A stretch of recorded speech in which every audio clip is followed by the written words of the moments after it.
Hello everyone. इटा आमर वर्षा ऋतु चलीचे जेनटा कि इ टाइम रे आमर खरीफ फसल हेसी जेनटा कि जून रु जुलाई मासे जेनटा बुणा हेसी हैला। इ टाइम रे हेले एबे जेन बहुत मात्रा रे वर्षाटा हेउछे 7 दिन हैला कंटिन्यू तो वर्षा चलीचे।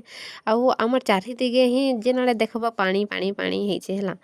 तो ବନ୍ୟାର ସମସ୍ୟା ବି ଥିସି ଇ ଟାଇମ୍ ରେ ହେଲେ ମୁଇଁ ଇ ବର୍ଷା ପାନି के देखी करी आउ जे हमर आड़े तो कहसन टुडा बोल इटा के देखी करी मोर गुटे कथाटे मने पड़ला कि जल बिहुने सृष्टि नाश जल बहुने सृष्टि नाश। इतार माने होउछे जदि अधिका पानी ହେଲା बेले ବନ୍ୟାର ସମସ୍ୟା ଅଛି ଆଉ ଯଦି କମ୍ ପାଣି ହେଲା ବେଲେ ଆମେ ପାଣିର ଅଭାବରେ ଯେନ୍ ଆମର୍ ମରୁଡ଼ି ହେସି ସେଟା ଇନ କୁହାଯାଇସି ହେଲା। ତ ମୁଇଁ ଦେଖିଲି ସବୁଆଡ଼େ ପୁରା ପାଣି ପାଣି ତ ଇଠାନେ ଚାଷୀ ମାନେ କାଁ କରିବେ ଏବେ ତ ଧାନ ବୁନି ବି ନାଇଁ ପାରନ୍ ଯେହେତୁ ଏତେ ପାନ୍ ବର୍ଷୁଛେ ବେଲେ ତାକର୍ ଧାନଟା ଉଲେଇ ବିଛିଡ଼ି ହେବା ହେଲା ଇଠାନେ ଗୁଟେ ଜଣେକର୍ ଫାଇଦା ହଉଛେ ଯେନ୍ ମାନେ କି ମାଛ୍ ଧରି ଯାଉଛନ୍ ହେଲା। ରିଏଲ୍ କଥା ସତ୍ କଥା ହେଲା।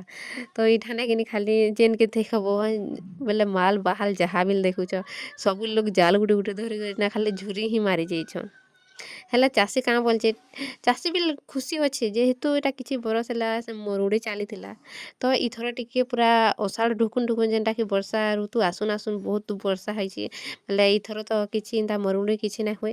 ଇଥର ବହୁତ୍ ଭଲ୍ ହେବା ବୋଲି ଆମର୍ ଚାଷ୍ଟା ବହୁତ୍ ଭଲ୍ ହେବା ବୋଲି ଗୁଟେ ଆଶାଟେ ଅଛେ ହେଲା। ତ କିଛି ଦିନଟା ପାଏନ୍ଟା ନାଇଁ ବର୍ଷୁ ବହୁତ୍ ବର୍ଷିଥିଲା ଯାହା ବି ବର୍ଷିଲା ହେଲା। ତ ବର୍ଷା ଯେନ୍ ମାତ୍ରା ହଉଛେ ବହୁତ୍ ଗୁଲଗୁଲା ଘରୁ ବାହାରି ନି ହେବାର୍ ड्यूटी ଯାଇ ନାଇଁ ହେବାର୍ କି କିଛି କାମ୍ ବି କରି ନାଇଁ ହେବାର୍ ବେଲେ କିଛି ଦିନ୍ ହେଲାନ ଯେନ୍ ହିସାବେ ବର୍ଷାଟା ହେଇଛେ ଯେ କିନି ଆମର୍ ବଲାଙ୍ଗୀର୍ରେ କିନି ବହୁତ୍ ପାଣି ବୋଲେ ଆଣ୍ଠେ ଆଡ଼େ ପାଏନ୍ ଅଛେ ହେଲା।